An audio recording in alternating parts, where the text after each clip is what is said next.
여러분, 지난주에 설교 제목을 혹시 기억하시는 분이 계십니까? 성도의 사명은 까먹는 은사라 그러고요. 설교자의 은사는 전하는 은사라고 합니다.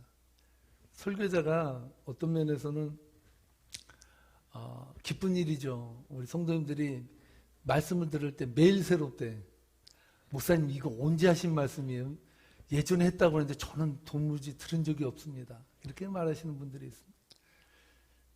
설교자한테 조셨거나 아니면 관심 없이 들었었거나 둘 중에 하나일 것 같습니다. 늘 시선을 바꿨기 때문에 새롭게 들릴 수도 있습니다. 감사합니다. 지난주 설교의 제목은 시선을 바꾸라였습니다. 어느 교회에 새로운 목사님 부임하셨다고 하는데 목사님의 첫 설교가 너무나도 은혜스러운 거예요. 그래서 성도님들이 우리는 요번에 귀한 목사님 잘 뽑았다. 요새는 목사님은 예전엔 청빙을 했거든요. 요새 성도들이 뽑아요. 무슨 뭐 채용하듯이 그렇게 많이 달라졌습니다. 옛날에는 목사님 모실 때는 정중히 모셔온다 그랬고 청빙을 한다 그랬거든요. 요즘 좀 개념이 많이 바뀌었는데. 그래서 성도들이 너무나 들떠서 너무나 좋다고 생각했는데 그 다음 주에 갔더니 똑같은 본문을 똑같은 설교를 하시는 거예요. 그 다음 주도 갔더니 똑같은 설교를 하는 거예요. 성도님들이 참다 아니 목사님 미천이 떨어지셨나 벌써 왜 이렇게 똑같은 말을 반복하는 거냐고 항의하기 시작했습니다. 아니 목사님 지난주의 설교나 오늘 설교나 어떻게 이렇게 매번 똑같이 할 수가 있겠습니까? 그럴 때 목사님이 이렇게 대답했다고 합니다. 하나님 말씀, 성경의 말씀은 무궁무진한 이야기로 되어져 있습니다. 하나님 말씀은 무한합니다. 근데 중요한 것은 하나님의 말씀을 듣는 성도님들의 삶이 바뀌질 않기 때문에 진도가 안 나가고 있습니다. 성도님들의 삶이 바뀔 때까지 계속해서 저는 전할 것입니다. 이랬다는 것입니다. 예수님의 제자 중에 가장 오래된 사람이 누굽니까? 요한이죠. 요한은 보통 사람들보다 엄청 오래 살았다고 합니다. 지금으로 말하면 엄청난 장수라는 사람인데 이분이 얼마나 권위가 있습니까? 예수님을 직접 눈으로 만나고 그분을 수행하고 따랐던 제자이기 때문에 그가 어떠한 말을 하든지 그 말씀에는 권위가 있는 거예요. 권위가. 그래서 이분이 너무나도 연로해서 설교의 단에 서서 말씀을 전할 수가 없어서 들 것에 싫어서 모시고 왔다고 합니다. 그럼 이 요한 사도는 약간 누운 채로다가 누워서 말씀을 전하는데 무슨 말씀을 전하냐면 간절한 마음으로 성도들이 앉아 있습니다. 그때 서로 사랑하라 이러는 거예요. 그리고 끝이야. 또 들것에 실려서 가시는 거예요.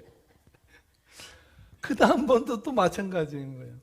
하도 같은 설교를 하시니까 지겨워가지고 아니 요한 사도님 어떻게 예수님께 받은 말이 사랑하라는 말밖에 없습니까? 뭐 다른 말 없습니까?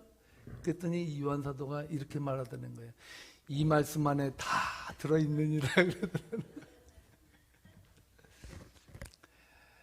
그럼 바꿔 말하면 여러분 우리가 은혜를 받았다, 능력을 받았다, 하나님 안에서 산다라 그럴 때 정말 우리들의 시선이 예수 그리스도의 사랑으로 여러분 꽉 차서 그 시선으로 사물과 삶과 인생을 바라볼 때 그때 그 사람은 은혜 받은 사람이에요. 하나님 말씀을 받고 은혜를 받았는데 내 눈에서 정죄가 나오고 내 눈에서 의가 나오고 시시비비를 가리면서 그렇게 의를 내세우는 삶은 드라이한 사람이에요. 그래서 제가 지난주에 아브라함을 통해서 시선을 바꾸라는 말씀을 드렸죠. 아브라함은 멸망당하는 그 소돔과 고모라 땅, 자기와 관계도 그렇게 많지 않은 그 땅을 위해서 눈물로 하나님 앞에 호소하는 거예요. 적어도 그러한 시선이 오늘의 그리스도인들로 하여금 행복하게 만들고 삶을 풍성하게 만들고 변화되게 만든다는 사실입니다. 아브라함의 따뜻한 환대를 받았던 두 천사가 이번에는 아브라함의 조카 롯의 환대를 받았습니다. 이 환대의 문제는요, 그 나라의 문제가 아니라 하나의 가풍의 문제였던 것 같아요. 아브라함도 나그네를 대접하는 그 환대의 정신을 가지고 살았는데, 조카 롯도 아브라함을 통해서 배웠는지 환대하는 마음이 마음속에 생겨나고 있었다는 사실을 말해주고 있습니다. 두 천사가 소돔에 이르렀을 때, 여러분 자꾸 제가 두 천사라고 얘기할 때 여러분들은 이해할 때 두 천사가 왔으니까 대접했지 이렇게 생각하는데, 그들의 눈에 비친 두 천사는 사람의 모습이었어요. 두 사람이 온 거예요. 두 사람이 성문으로 들어오고 있었다는 것이죠. 그때 롯이 이 두 사람이 들어오는 것을 보고 최소한 가장 낮은 자세로 정중하게 자기의 집으로 모시겠다고 말하고 있습니다. 이 본문 내용이 바로 1절로 3절 말씀인데요. 함께 읽어보도록 하겠습니다. 그 저녁 때에 그 두 천사가 소돔에 이르니 마침 롯이 소돔 성문에 앉아 있다가 그들을 보고 일어나 영접하고 땅에 엎드려 절하며 이르되 내 주여 돌이켜 종의 집으로 들어와 발을 씻고 주무시고 일찍이 일어나 갈 길을 가소서.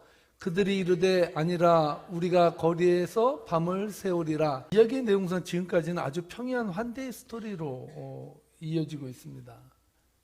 롯이 간청했다는 거예요. 우리 집으로 오셔서 따뜻한 밥과 잠자리를 제공하겠으니 와서 쉬시고 가십시오. 이렇게 말했다는 거예요.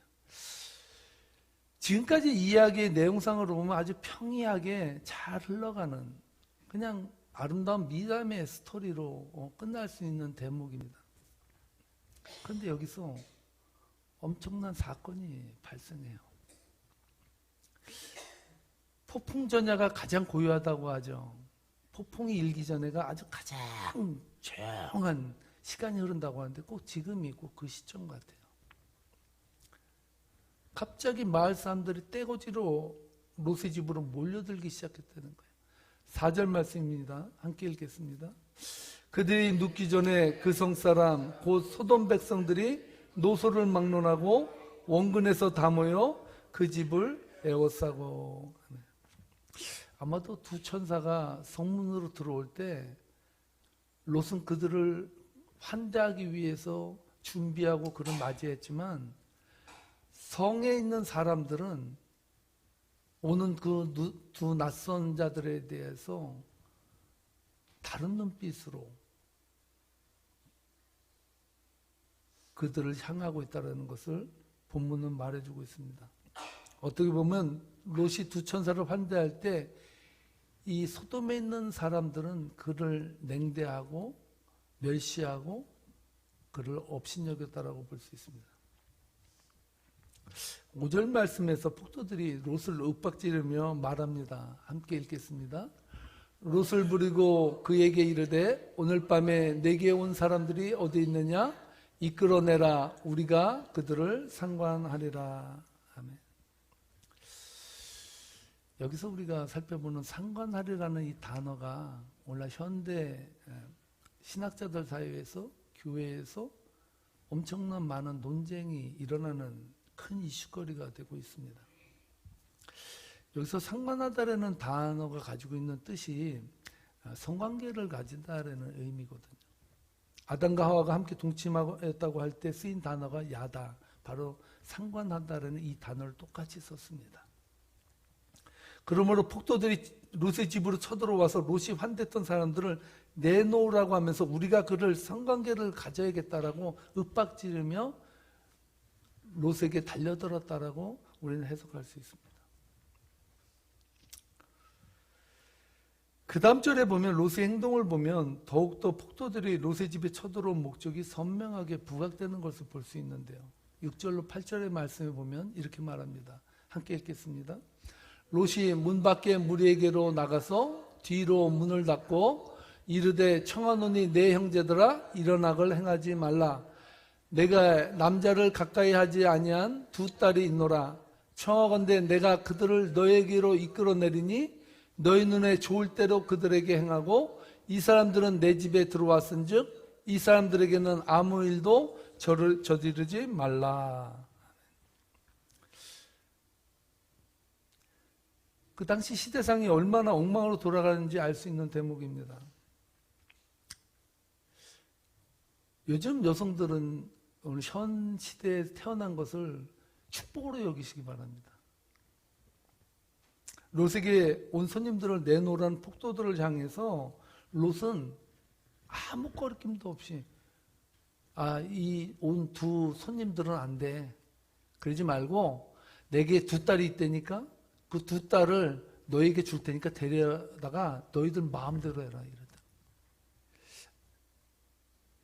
상당히 그 예전에 일어났던 사건인데 많은 사람들이 경악하지 않아요. 그저 자연스럽게 받아들인다고요. 근데 이것이 자연스러운 문제입니까? 이게 쉬운 문제예요? 아니, 딸은 마음대로 그냥 굴려도 되는 그런 존재들입니까?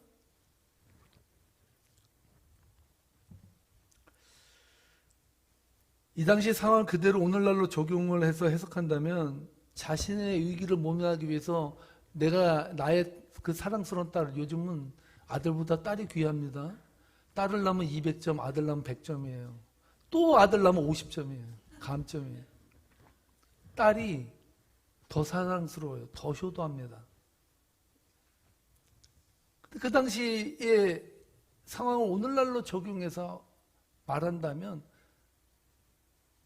정말 나의 위기를 모면하기 위해서 내가 소유한 딸들을 마음대로 그러면 세상에 내보내도 되냐 이러한 의문이 드는 대목일 수밖에 없습니다. 현대 신학자들은 남자를 내놓으라 윽박지르던 폭도들과 마찬가지로 두 남자를 내놓는 대안으로 두 딸을 데려가라고 하는 롯에 대해서도 큰 문제를 제기하고 있습니다. 이 제안의 폭도들은 내가 뭔데 우리의 제안에 토를 다냐고 롯을 밀치며 집 안으로 쳐들어가려고 했습니다. 9절 말씀인데요. 함께 읽겠습니다. 그들이 이르되 너는 물러나라. 또 이르되 이자가 들어와서 거류하면서 우리의 법관이 되려 하는도다. 이제 우리가 그들보다 너를 대해하리라 하고 롯을 밀치며 가까이 가서 그 문을 부수려고 하는지라. 아멘. 바로 이것이 롯이 살고 있는 소돔 땅에서 두 나그네를 대하는 사건의 전말입니다. 그 다음에 이어지는 내용이 소돔과 고모라의 멸망의 이야기입니다. 저는 오늘 말씀 묵상하면서 이 말씀의 내용을 붙들고 진이 빠지도록 하나님과 씨름했습니다. 하나님께 묻고 또 물었습니다. 저는 이 부분의 말씀을 객관적으로 살펴볼 필요가 있다고 생각합니다. 많은 신앙인들이 오늘 이 본문의 말씀을 단편적으로 이런지하에 이 소돔과 고모라의 멸망사건은 만연한 동성연애의 사건으로 일어난 멸망사건이라고 그냥 쉽게 치부해버리고 끝내버립니다. 우리는 이 문제에 대해서 정말 신앙인의 시선으로 아파하는 세상을 향해서 어떠한 눈을 가지고 우리는 그 아픔들을 바라보아야 되느냐는 현대적인 질문에 우리는 당면해 있습니다. 한 가지 분명한 사실은 이성이건 동성이건 하나님이 주신 고귀한 성을 가지고 어떤 정복이나 자기의 야욕이나 야망이나 어떤 쾌락의 도구로 사용한다는 것은 모든 것이 다 죄입니다. 더 나아가서 하나님의 살아가는 그리스도인들조차도 누구나가 다 하나님 앞에서 죄인됨을 고백해야 됩니다. 우리는 하나님 앞에서 의로워서 구원받는 것이 아니라 죄인이라 구원받는 것입니다. 죄인에게 구원이 필요한 것이고 은혜가 필요한 것이고, 예수님께서 이 땅에 와서 뭐라고 말씀하셨습니까? 내가 이 땅에서 의인을 부르러 이 땅에 오지 않았다. 나는 죄인을 부르러 왔다. 병든 자라에게라야 의원이 필요한 것이다 라고 말씀하셨습니다. 저는 오늘 본문의 내용의 말씀을 단세포적으로 그 당시 소돔 땅에 만연했던 성적 타락의 그런 상황 속에서 멸망으로 치달았던 그 모습으로만 우리는 계속해서 말씀을 본다면, 우리는 하나님께서 오늘 이 시간 우리들에게 소돔 땅을 향해서, 소돔 땅을 통해서 우리들에게 들려주고자 하시는 메시지를 온전히 다 받는 것이 아니라는 그런 문제 제기를 하는 것입니다.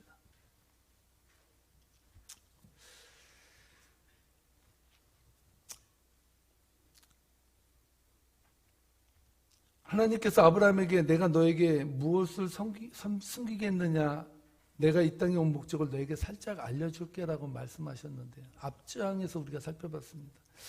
앞장 18장 20절로 21절 말씀에 보면 여호와께서 아브라함에게 이렇게 말씀하십니다. 함께 읽겠습니다. 여호와께서 또 이르시되 소돔과 고모라에 대한 부르짖음이 크고 그 죄악이 심히 무거우니 내가 이제 내려가서 그 모든 행한 것이 과연 내게 들린 부르짖음과 같은지 그렇지 않은지 내가 보고 알려하노라. 하나님께서 이스라엘 백성들이 애굽에서 종살이를 할 때 그 종살이하는 그 노예로 전락한 하나님의 백성들이 울부짖으면서 하나님 앞에 살려달라고 호소했습니다. 그때 하나님께서 뭐라 그러셨습니까? 내가 지금 부르짖음을 지금 듣고 있다 라고 말씀하고 있습니다. 여기서 우리가 부르짖음이라는 단어를 알 필요가 있습니다. 하나님께서 소돔 땅에서 부르짖음이 계속 있다는 거예요. 내가 그것을 알려고 지금 왔다는 거예요. 그 부르짖음이 뭐냐? 이 부르짖음이라는 단어의 뜻은요, 고통의 외침이나 공정하지 못한 대우를 당한 사람들이 처절하게 간구하는 기도 소리라는 거예요. 하나님께 그 부르짖음 소리를 지금 듣고 있다는 거예요. 그냥 소돔 땅에 만연한 성적인 타락으로 인해서 그 땅이 망한 것이 아니라 그들에게는 그 땅에서 호소하는 부르짖음의 소리가 나에게 들렸다는 사실을 말하고 있거든요. 하나님께서 가장 싫어하는 죄악이 무엇인지 아십니까? 하나님이 가장 싫어하는 죄악은요, 자신의 능력을 가지고, 아니면 자신의 재물을 가지고, 자신의 권력을 가지고 약한 자들에게 갑질하는 거예요. 다윗이 우리아의 아내 밧세바를 범하고 나서 하나님 앞에 엄청난 징계를 받아요. 세상 왕들이 어떤 위치입니까? 어떠한 권위나 다윗을 수 있는 것이 왕의 위치 아니에요. 그런데 하나님은요, 그렇게 내가 사랑한 다윗이라고 말했던 다윗 왕도 하나님의 공의와 정의에서 약자를 자기 마음대로 찬탈할 때 나단 선지자를 통해서 꾸짖고 너가 하는 행위는 죄다라고 하나님께서 폭로해 버리신다는 사실입니다. 하나님이 가장 싫어하는 죄는 힘과 권력으로 약자를 착착 억압하고 그들에게 군림하는 것입니다. 한동안 목회자가 자살한 사람들의 장례를 치러줘야 되냐 마냐를 놓고 엄청난 목회자가 갈등을 하고 고민을 하고 괴로워했습니다. 교리적으로 자살은 어떠한 경우에 용인될 수 없는 문제라는 인식이 크기 때문이에요. 자살은 죄다. 죄인은 구원받지 못한다. 그러므로 자살한 사람은 구원받지 못한다. 이런 3단 논법에 적용된 사례입니다. 요즘엔 우울증이 극심합니다. 우울증이 병이에요. 우울증을 일컬어서 마음의 감기라고 해요. 아파. 마음. 이 고도의 사회, 발달된 사회를 살면서 사람들이요, 정신적으로 다 병들어가고 있어요. 오직 하면 지나다니는 사람들이 60, 70%가 다 환자라고 말할 정도로 우리는 정신적 고통을 다 당하면서 살아가고 있습니다. 그래서 우울증을 통해서 자살한 사람들이 비일비재하게 지금 나타나고 있습니다. 도저히 살다 자신의 돌파구를 찾지 못하고 자살을 선택해버리는 경우가 너무나도 많은 것이 현실의 문제인 것입니다. 올해가 한국에서 송파 세모녀 자살 사건이 일어난 지 10주년이 되는 해입니다. 송파에 사는 세모녀가 큰딸은 만성질환으로 고통받고 어머니는 실직하고 생활고로 고통을 당하다가 살다 못 살고 이분들이 자살을 했는데 유서에는 이렇게 써 있었다고 합니다. 주인에게 보내는 유서예요. 주인님, 저희는 정말로 죄송합니다. 저희 전 재산이 70만 원과 집세와 분과금으로 나눠 드리고 저희는 그만 이 생을 마감합니다. 이렇게 하고 죽었습니다. 많은 사람들이 자살의 포커스를 맞춥니다. 어찌하든지 자살했어? 그럼 너는 죄인이고 너는 구원 못 받아.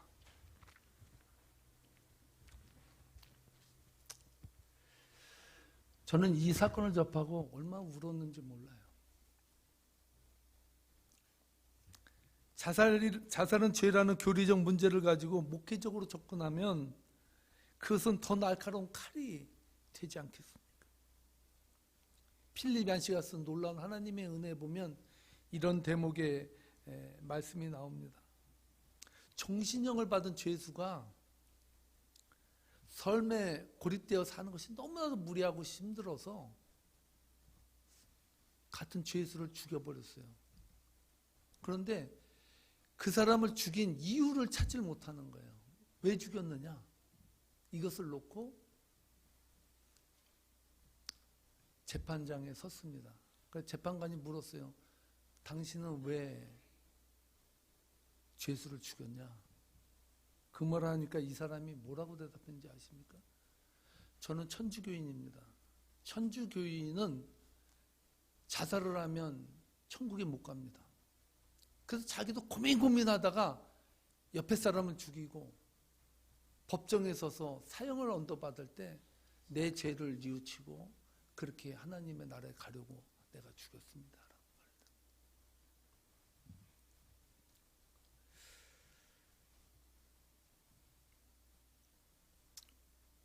저는 세모녀의 자살 이야기를 사회적으로 타살 이야기로 받아들일 수 있다고 생각합니다.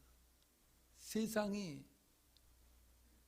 사회적 약자의 그 눈물을 닦아주지 못하고 오직하면 한국이 그렇게 복지가 발달했는데 이 세모녀 사건 이후로 다시 한번 복지의 그 기준을 확대했다고 합니다. 아무리 복지를 해도 복지의 사각지대가 있더라는 거예요. 이 세모녀는 번듯하지만 생계를 꾸려갈 수 없는 그런 상황에서 극도의 가난에 굶주림에 견디다 못하고 극단의 선택을 하였다는 것이. 이것은 이 사회가 사랑으로 그 약자를 돌보고 도와주지 못했던 그 냉대 속에서 죽은 사회가 죽인 타살 사건이라고 규정 지을 수 있지 않겠습니까?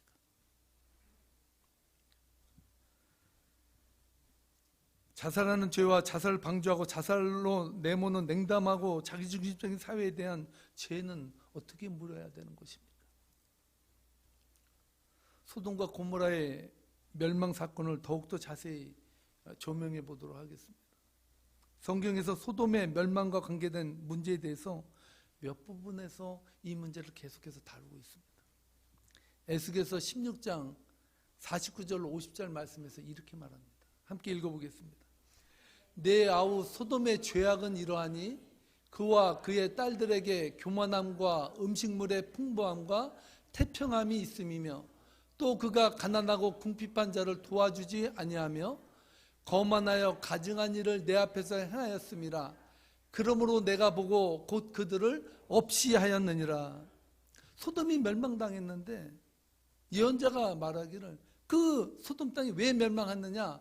그것은 성적인 타락이 있는 것이 아니라 그들의 교만함과 음식의 풍족함과 태평함이 있음에도 불구하고 가난하고 궁핍한 자들을 돌보지 않냐고 그냥 멋대로 살게 놔두고 천하태평을 누리는 너희들의 죄악 때문에 소돔은 망했다라고 말하고 있다는 것입니다.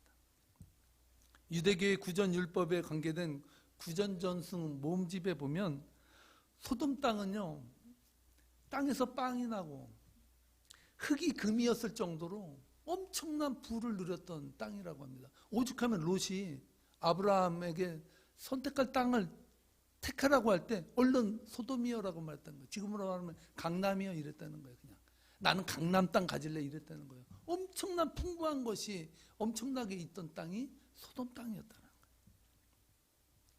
그러나 가난한 이방인들의 유입을 막기 위해 도시를 높은 성벽으로 쌓았다고 합니다. 그래서 거지가 오면 그 자리에서 굶어 죽는 것을 보고 그들을 내어놨던 곳이 소돔 땅이었다고 합니다. 그런데요, 거지가 와서 사는데 거지가 죽질 않는 거예요. 이 거지가 왜 안 죽지? 이제 죽을 때가 됐는데 누구도 이 거지를 돌보지 않는데 어떻게 된 일이지? 그래서 조사를 했다는 거예요. 조사를 했더니 한 여자아이가 계속해서 그 거지에게 먹을 거를 갖다 주더라는 거예요. 이 거지는 이 소돔 땅에 발붙이지 못하고 죽어야 되는데 계속 살아있으니까 괘씸하다고 해서 이 여자에게 죄를 물고 이 여자아이를 발가벗겨서 성에 매달고 벌떼들이 와서 쏘아서 죽이게 하는 그 죄를 범했다라고 그 당시 소돔의 문집에 유대 문집에 그렇게 나와 있다라는 거예요. 이사야서 1장 10절로 13절에 보면 소돔이 가진 죄에 대해서 또 말하는데요.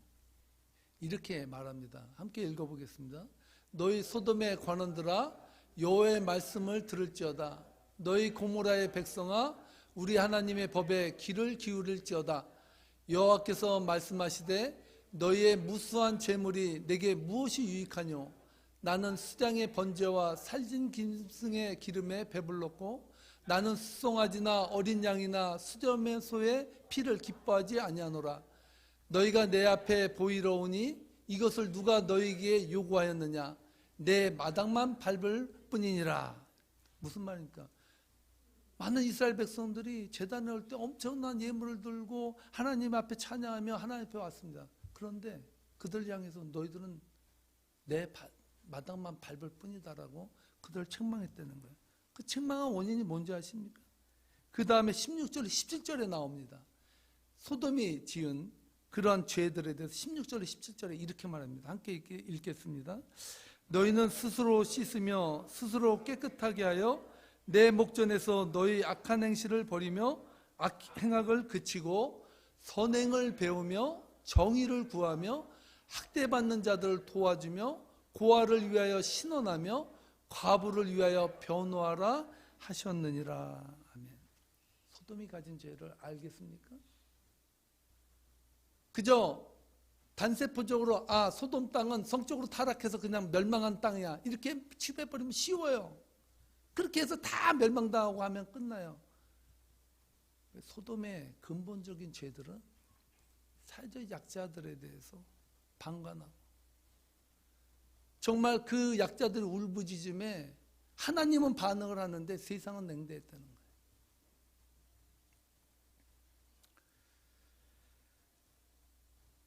오늘은 성경은 오늘 본문 말씀은 오늘 사는 우리들에게 진지하게 묻습니다. 오늘 우리가 사는 시대는 안녕하냐고요.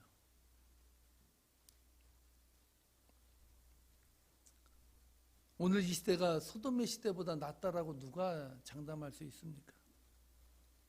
하나님께서 지금 이 세상을 멸망시키지 아니하는 단 하나의 이유는 우리가 소돔보다 나아서가 아닙니다. 우리에게 아직도 은혜가 부어져 있기 때문입니다. 소돔 땅보다 오늘 이 시대가 더 거룩하고 더 약자의 아픔을 돌보고 폭력이 내몰리는 사람들에 대한 관심과 사랑이 있기 때문이 아니라는 사실입니다. 세계의 부흥사로 알려진 빌리 그레엄 목사님이 말씀에서 이런 말씀하셨습니다. 만일 하나님께서 미국을 심판하지 아니하신다면 소돔과 고모라에게 사과하셔야 한다. 미국은 세계적으로 식량의 대국입니다. 모든 식량의 엄청난 퍼센테이지가 미국에서 수출됩니다. 여러분 근데 그거 아세요? 아무리 많은 식량이 있어도 아프리카에 죽어가는 아이들이 있어도 절대로 거기에 식량을 내보내지 않아요. 그 식량을 소각시켜 버려요. 그리고 많은 농산물을 소출할 수 있음에도 불구하고 생산을 안 해요. 놀게 해요. 왜냐? 농산물값 떨어진다고. 자원이 없어서 생산을 못하는 게 아니고 자원이 없어서 굶어 죽는 게 아니에요. 세상의 구조적인 시스템이 얼마나 거대한 악에 대해서는 눈을 감고 그리스도인들이 그저 나 하나의 구원을 위해서 외치며 살아갈 때 이 세상의 사회적 약자들은 울부짖고 눈물 뿌리고 그 안에서 탄식한다는 사실입니다.